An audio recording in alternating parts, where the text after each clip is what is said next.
Hey guys, welcome back to my channel. My name is Nara and here we're discussing astrology, spirituality, and psychology. It's been a while since I made astrology video. I was a little busy with other stuff, but I hope you guys are doing well.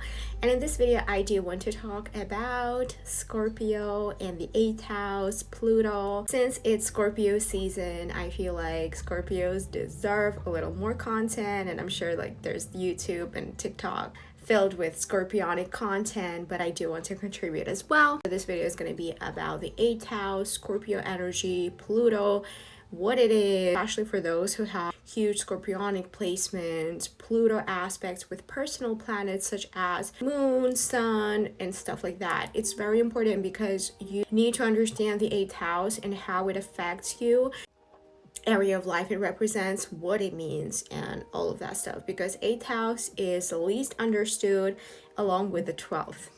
So when it comes to the 8th house belongs to Pluto and Scorpio, and traditionally Scorpio is ruled by Mars, right? So Mars in a way also is related to the 8th house. 8th house is the water house along with the 4th and the 12th. The 4th belongs to Cancer and Moon, 12th belongs to Neptune and traditionally Jupiter because Jupiter is ruled by Pisces. What I'm trying to say is that all these three houses are water houses and they are considered karmic. The main difference between 8th house and the 12th and the 4th is that 8th house is more unpredictable than other houses. It represents occult, it represents witchcraft, unseen reality. It represents other people. It represents other people's psychology. It represents taxes, other people's money, crisis situations, ones that are happening unpredictably. 4th, 8th, as well as 12th house also indicate death, and looking at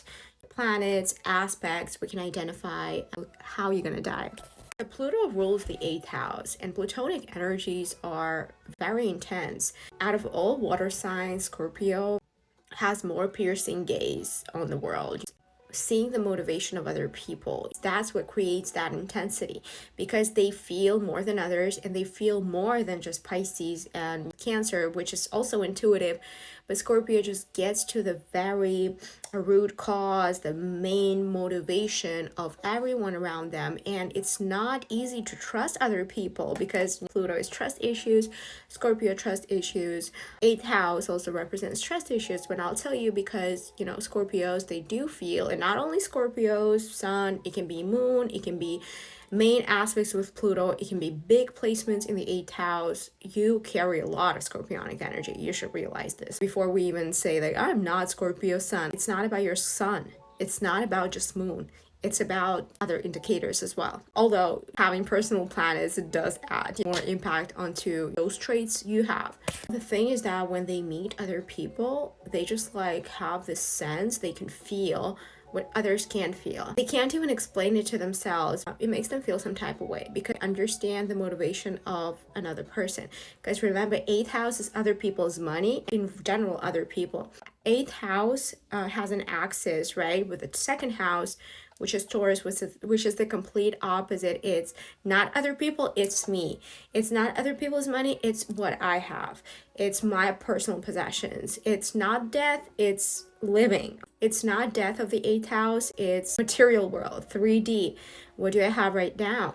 How can I improve my living situation? How can I improve my experience on earth?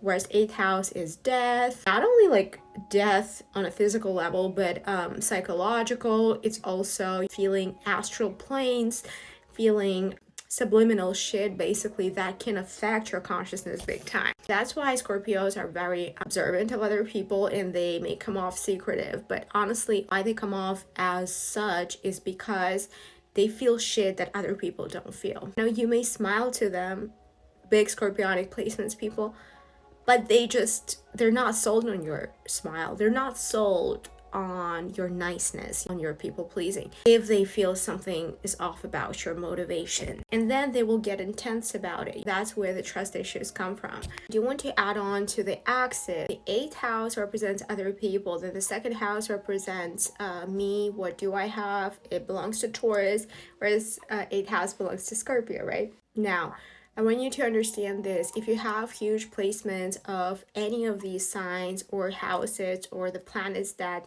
rule these houses and signs, then that would mean that relationship would be the biggest learning lesson for you in this incarnation.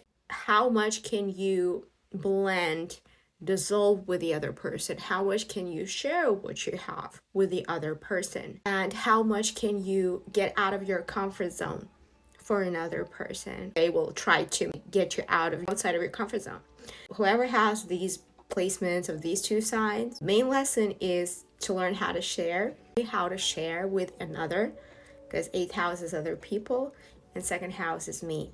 Who needs to learn what? We don't know in the relationships. For me, it's sharing. It's difficult because I'm very self-sufficient and I'm very independent, and I have Scorpio in the 2nd house. I have 4 planets opposing 8th house. It's really difficult to share. It's really difficult to share even myself, my time, my energy with another person, because I feel like I'm gonna get betrayed, which is another problem of these 8th house, Pluto, Scorpio, is the fear of being betrayed. They hesitate from showing who they are, how they feel. That's why they come off secretive.